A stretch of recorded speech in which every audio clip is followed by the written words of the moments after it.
কংগ্রেস পরিবারে আমরা ধারণ করব।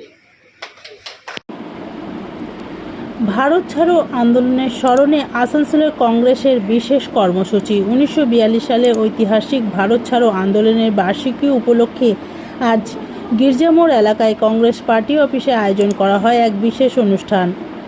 এদিন কংগ্রেস নেতা প্রসেনজিৎ পৈতন্ডি, শাহ আলম খান ও অন্যান্য নেতা ও কর্মীরা জাতীয় পিতা মহাত্মা গান্ধীর প্রতিকৃতিতে মাল্যদান করে শ্রদ্ধা জানান। প্রসেনজিৎ পৈতন্ডি বলেন, 1942 সালে 9 আগস্ট মহাত্মা গান্ধীর নেতৃত্বে শুরু হয়েছিল ভারত ছাড়ো আন্দোলন। ব্রিটিশদের ভারত থেকে বিতাড়িত করার লক্ষ্যে, যা ছিল এক ঐতিহাসিক অহিংস সংগ্রাম। তার দাবি, সেই সময় গোটা দেশ যখন ব্রিটিশ বিরোধী আন্দোলনে সামিল হয়েছিল, তখন শ্যামাপ্রসাদ মুখার্জি এই আন্দোলনের বিরোধিতা করেছিলেন। ভারত ছাড়ো আন্দোলনের ইতিহাস স্মরণ করেই এদিন আসানসোলে কংগ্রেসের পক্ষ থেকে পালিত হয় এই কর্মসূচি।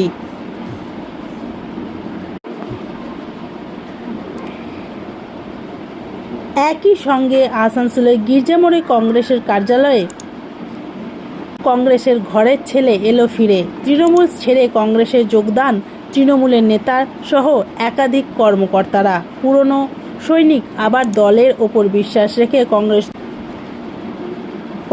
দলকে শক্তিশালী করতে বড় সিদ্ধান্ত নিল। Green Asansol, clean Asansol. আপনাদের শহর আসানসোলকে রাখুন সবুজ ও সতেজ।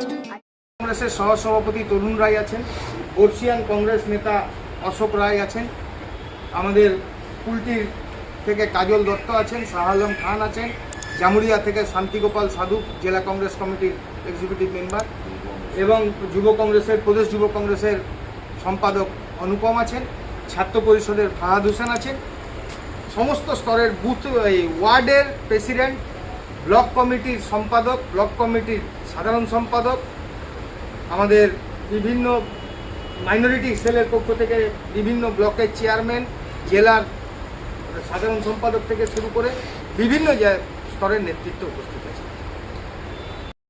দেখুন, আজকে মূল হচ্ছে আমাদের ভারত ছাড়ো আন্দোলনের 85তম বর্ষপূর্তি।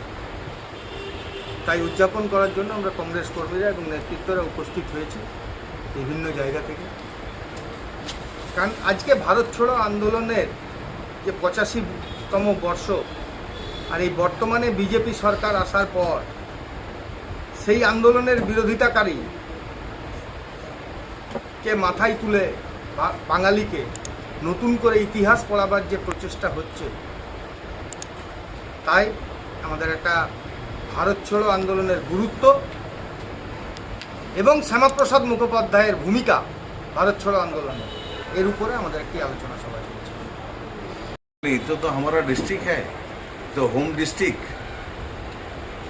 एक टाइम तो हम तो जिला का अध्यक्ष था, अभी प्रदेश का वाइस प्रेसिडेंट है। तो ये जिला का साथ में आसनसोल, दुर्गापुर, ये तो एक बंधन में है हम लोग। क्या क्या बातचीत हुई? बातचीत तो शुरू हुआ है, हम लोग चल रहा है, ये तो कंटिन्यू प्रोसेस।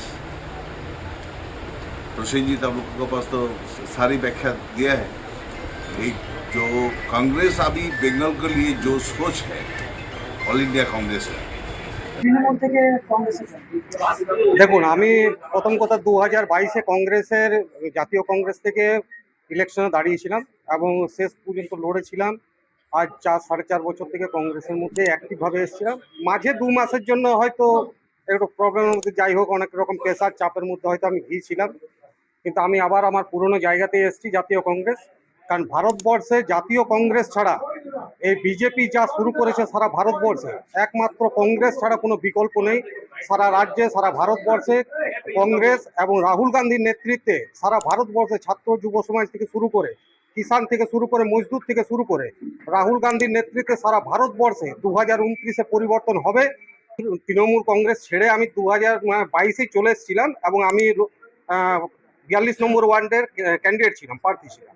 আমি অ্যাক্টিভলি গ্রাসরুট থেকে পার্টিটা করেছি, কংগ্রেস করেছি। আমাদের মানে যেটা বলে আমাদের দাদা, জেঠা, কাকা সবাই কংগ্রেসের আমল থেকে তৈরি, কংগ্রেসই করেছিলাম আমরা। কিছু চাপ সৃষ্টি করেছিল, তারা হয়তো বাধ্য করেছিল, ওই জন্য আমি 2 মাসের জন্য গিয়েছিলাম। আমি আমার পুরনো ঘর, পুরনো দল, আমার জাতীয় কংগ্রেস আমাদের রক্তে আছে, সেই দলে আমরা আবার ফিরে এসেছি। আপনার পরিচয়। অরূপ মুখার্জি।